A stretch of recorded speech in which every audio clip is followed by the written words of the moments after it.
জানোই তো সবাই আমি চশমা ছাড়া কিছুই দেখতে পাই না। চশমাটা গেছিল ভেঙে, আর চশমাটা 1 বছর বয়স হয়েও গেছিল, আমার ভাঙবে না কেন। সেদিনকে আমি আর ও চলে গেছিলাম রোদ আর বৃষ্টি মাথায় নিয়ে চশমা বানাতে। এবার মনে হচ্ছে চশমা বানাতে গেছি, আবার ভিডিও করছি। আমরা তো এমন সেমন জায়গায় চশমা বানাতে যাই না।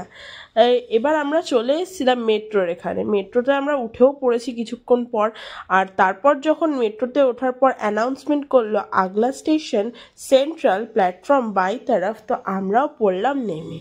সেন্ট্রালে গেছি কেন জানো তো? সেন্ট্রালে একটু চশমা বানাতে কম প্রাইসই লাগে, তাই জন্য সেন্ট্রালেই আমরা প্রতিবারই চশমা বানাতে যাই। এবার নেমে পড়ে দেখো আমরা রাস্তা গুলিয়ে ফেলেছি।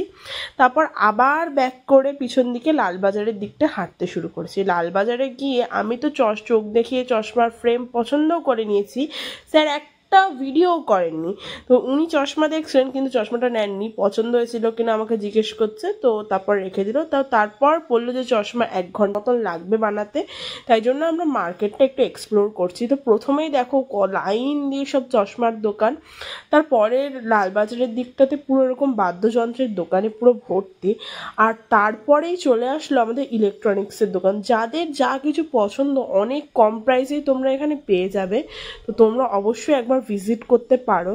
তো সব কিছু হয়ে যাওয়ার পর আমরা আবার পিছন দিকে ব্যাক করেছিলাম, কিন্তু তখন আমাদের গেছিলো রাস্তাটা গুলিয়ে। তো এইভাবেই আমরা চশমাটাও নিয়ে নিয়েছি। কিছুক্ষণ পর তোমরা দেখতে পাবে আমি কি রকম চশমা নিয়েছি। আর ওখানে এইসব দোকান দেখে তো আই অ্যাম পুরো অবাক। অবাক হওয়ারই কথা, কারণ এত সুন্দর সুন্দর দোকান দেখতে কার না ভালো লাগে বলো তো। তো এই দেখো এখানে হচ্ছে এত ফ্যান এই দোকানটায় ছিল। এটা হচ্ছে ইলেকট্রনিক্স মোড়ে। এবার ঘুরতে ঘুরতে আমরা রাস্তা হারিয়ে ফেলেছি। তো দেখো এবার আমরা চলেও এসেছি চশমা নিতে, চশমা নিয়েও চলে এসেছি। এই দেখো চশমাটা কেমন লাগছে অবশ্যই লাইক কমেন্টে জানিও। আর ভিডিওটা ভালো লেগে থাকলে লাইক কমেন্ট শেয়ার সাবস্ক্রাইব করে দিও। Bye bye.